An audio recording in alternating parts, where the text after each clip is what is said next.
வணக்கம். தமிழ்நாடு பட்டுக்கூடு உற்பத்தி விவசாய சங்கத்தினுடைய தலைவர் செல்வராஜ் பேசுகிறேன்.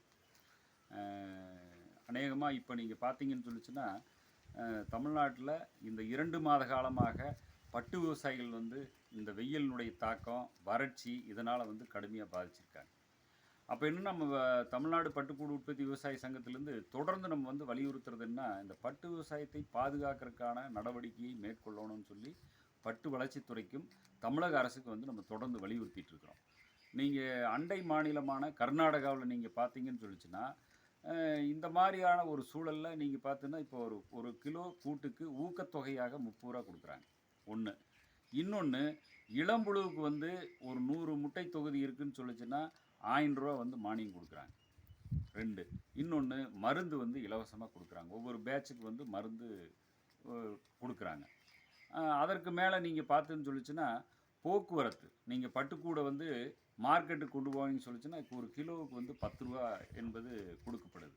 அதே போல் விதைக்கூடு உற்பத்தி பண்ணக்கூடிய அந்த விவசாயிகளுக்கு பார்த்தீங்கன்னு சொல்லிச்சுன்னா, உற்பத்தி அதிகமாக இருந்து அவங்க ஒரு ரீலிங் யூனிட்டில் கொண்டு போய் கொடுக்குறாங்கன்னு வைங்க, அவங்களுக்கு ஊக்கத்தொகையாக 340 ரூபா என்பது கொடுக்கப்படுது. இப்போ இதையெல்லாம் ஏன் சுட்டி காட்டுறேன் அப்படின்னு சொல்லிச்சுன்னா, இன்றைக்கி தமிழ்நாட்டில் இருக்கக்கூடிய பட்டு விவசாயிகள் நீங்கள் நல்லா பாருங்கள், இந்த தமிழக அரசும் சரி, பட்டு வளர்ச்சித்துறையும் சரி, ஒரு குழுவே நடத்தி ஆய்வு பண்ணுங்கள். இன்றைக்கி 450 ரூபா, 350லேருந்து 450 ரூபாய்க்கு மேலே விலையே கிடையாது. ஒன்று. இன்னொன்று, இந்த வெயிலினுடைய தாக்கத்தினால நீங்கள் பால் புழுவு, அதே போல் கூடு கட்டாத நிலைமை, நீங்கள் பார்த்தீங்கன்னா இந்த வெயிலுக்கு அந்த புழு அதிகமாக தலையை சாப்பிடாமல் பகல் நேரத்துல எல்லாம் வெறுமனே இருந்துருது. அப்போது இந்த மாதிரியான சூழலில் பார்த்துன்னு சொல்லிச்சுன்னா, ஒரு 100 முட்டை தொகுதி இருக்குதுன்னா, ஒரு நல்ல ஆரோக்கியமான சூழ்நிலையாக இருந்தால் ஒரு 80% வரும். ஆனால் இப்போ பார்த்துன்னு சொல்லிச்சுன்னா 40% கூட வரமாட்டேங்குது. அப்போது எல்லா பொருளுமே விலை ஏறி போச்சு, 100% ஏறிடுச்சு. ஆனால் இந்த பட்டுக்கூட்டுக்கு மட்டும் விலை இல்லாத ஒரு நிலைமை என்பது இருக்குது.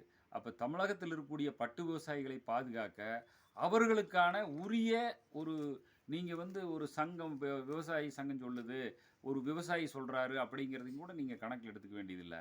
ஒரு குழுவை வைத்து ஆய்வு செய்து இந்த பட்டு விவசாயிகளை பாதுகாக்கிறதுக்கான உண்மையான நடவடிக்கை எடுக்கணும் அப்படிங்கிறத இந்த நேரத்தில் கேட்டுக்கிறேன். அதே போல் கர்நாடகாவில் நடக்கக்கூடிய விஷயங்களும் உங்கள் முன்னாடி நம்ம சொல்கிறோம். இதையெல்லாம் மேற்கொண்டு ஒரு கிலோ கூடு 600 ரூபாய்க்கு கீழே விற்றுதுன்னு சொல்லிச்சுன்னா எப்பொழுதுமே கட்டுப்படி ஆகாது அப்படிங்கிறத இந்த நேரத்தில் சொல்லிக்கிறேன். அப்படிங்கிறத கேட்டுட்டு, பட்டு வளர்ச்சிக்கும் தமிழக அரசுக்கு இதுக்கு ஒரு கோரிக்கையாக ஏற்கனவே கடந்த காலத்தில் பல மனுக்கள் கொடுத்துட்டோம். இந்த வீடியோ மூலமாகவும் உங்களுக்கு கோரிக்கையாகவே இதை உங்கள் முன்னாடி வைக்கிறேன் அப்படிங்கிறத சொல்லிக்கிறேன். அனைத்து பட்டு விவசாயிகளுக்கு நன்றி சொல்லி முடித்துக்கொள்கிறேன். நன்றி, வணக்கம்.